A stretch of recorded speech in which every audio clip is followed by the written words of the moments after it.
of spirit that says, look, if you just apply a little bit of love, everything is going to change.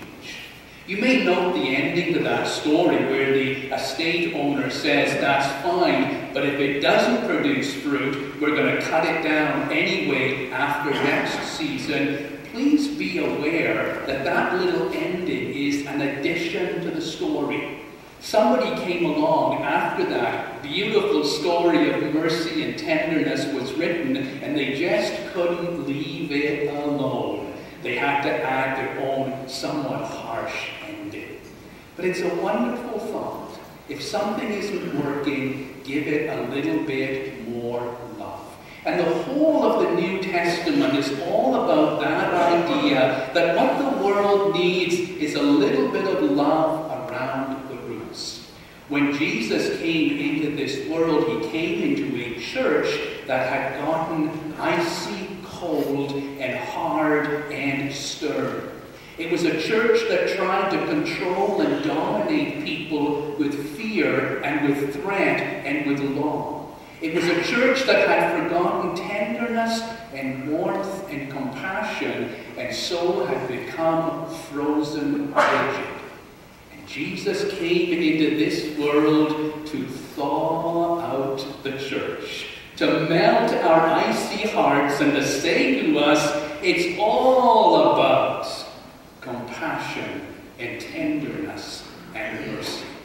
We know that by instinct, even if we have only read the New Testament a little bit. All the stories that are most meaningful and powerful to us are the stories of Christ's tenderness. When he called those disciples, James and John, Simon and Andrew, those ordinary fishermen in a world where they had been rejected because they weren't smart enough and they weren't strong enough and they weren't religious enough. And Jesus, the very Son of God, goes to them and says, I don't care what the church has said. I don't care what any other rabbi has said. You, the ordinary people, you have the power of God in you. Come with me, follow me, and I will make you fishers of people. It's the story of God's tenderness reaching out and drawing people to him.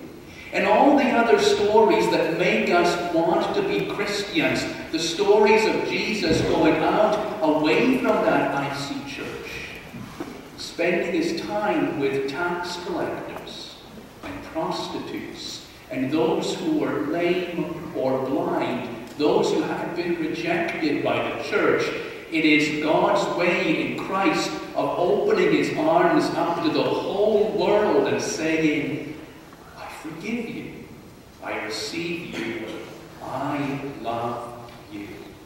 Those are the stories of warmth, the story of the melting heart of God, just like the melting heart of God in Hosea. Those are the stories that draw us to the church and make us realize who God is and what great power we can have if we will adopt that spirit.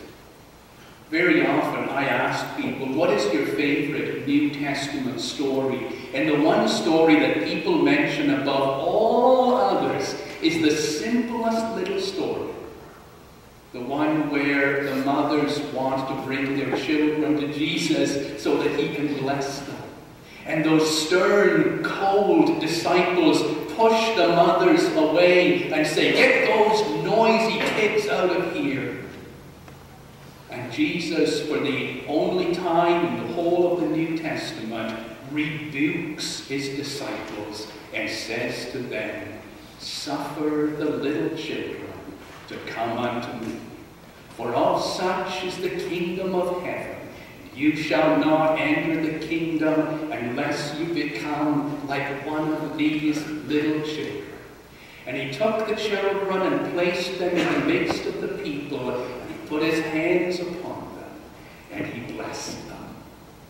The warmth and the kindness and the grace of God flowing through, and we there recognize beyond all the laws, beyond all the rigid rules, beyond all the rituals, one thing takes precedence: tenderness and grace, mercy and kindness, bound together in what we call the love of God.